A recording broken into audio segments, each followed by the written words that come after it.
The Residence keeps viewers hooked throughout its runtime with compelling twists and turns before finally revealing the truth about A.B. Wynter's murder and the identity of his killer.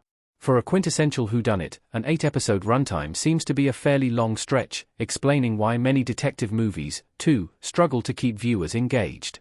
However, the Netflix detective series masterfully crafts one revelation after another and makes viewers suspect every main character in The Residence until its final arc connects all the dots and resolves the overarching mystery.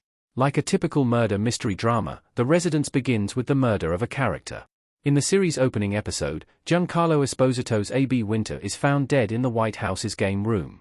This is when Detective Cordelia Cupp, hailed as the best detective in the world, steps in and sets out to find the truth about what happened to Wynter.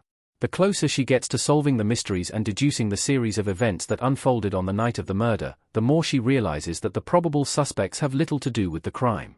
A.B. Wynter was poisoned by a paraquat and his wrists were slit post-mortem by Tripp. Despite being a primary suspect, Tripp did not kill Wynter.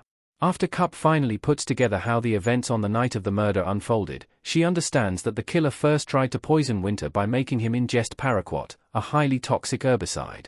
Instead of picking the entire bottle of paraquat from the garden, the killer took some of it in a tumbler and mixed it with Wynter's drink to kill him. However, after taking one sip of the drink, Wynter grew suspicious and threw the rest of the drink into a vase full of roses. This explains why the roses looked burnt and dead when Cupp spotted them. Since the killer was unsure whether the paraquat did the trick, they threw a vase at him, which missed Wynter and smashed against a wall. Wynter struggled to stay on his feet after ingesting the poison and tried to take a table support. This is when a candle stand on the table fell to the ground. The killer then finished the job by using a huge clock to smash his head. As The Residence's finale confirms, Lily was the killer, even though everyone from the mysterious third man to the president's brother, Tripp, was on the suspect list. As Tripp's story in The Residence reveals, he was only at the wrong place at the wrong time, which prompted him to make some silly decisions. While Bruce was fixing the clogged toilet in Tripp's room, Tripp went to room 301, where he passed out before getting drunk. After waking up in the room, he found Wynter's dead body and assumed he would land in trouble for reporting it. Therefore, he painted the room's wall to hide bloodstains and moved the body to the game room. To his surprise, however, he soon found Wynter's suicide note. This convinced him that he had died by suicide, making him believe he moved his body for no reason. Since he had actively tampered with a potential crime scene, he grew even more nervous about reporting it to anyone.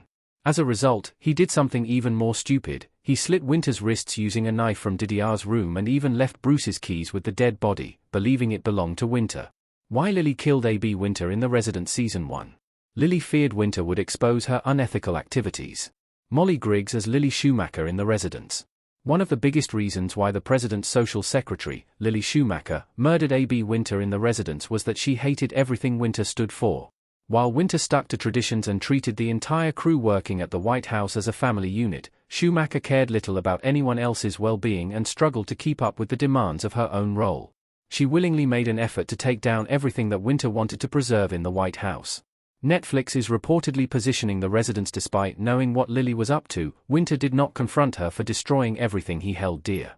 Instead, he took note of her behavior in his notebook. The more he noticed what she was doing in the White House, the more he found discrepancies in her spending habits. A closer look at her accounts helped him realize she was stealing money and giving away random contracts to outsiders.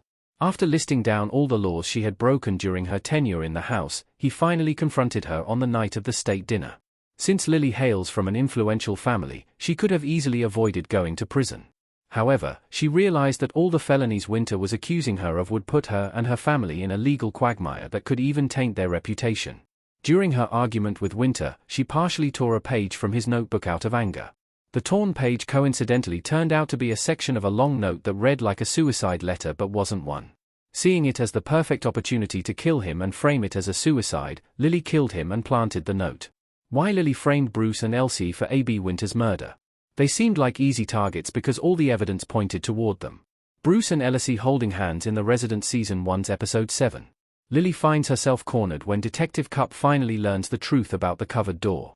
Jasmine reveals she had ordered the covering of the door, but directs the blame towards Elliot by claiming that he asked her to do it. When Elliot says she is lying, Lily finally comes clean and discloses that she mimicked Elliot's voice to make the door cover order.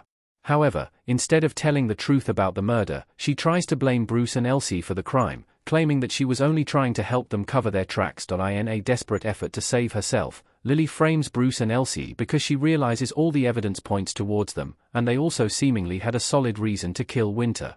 The two also ended up at the wrong place at the wrong time on the night of the murder, which made them primary suspects.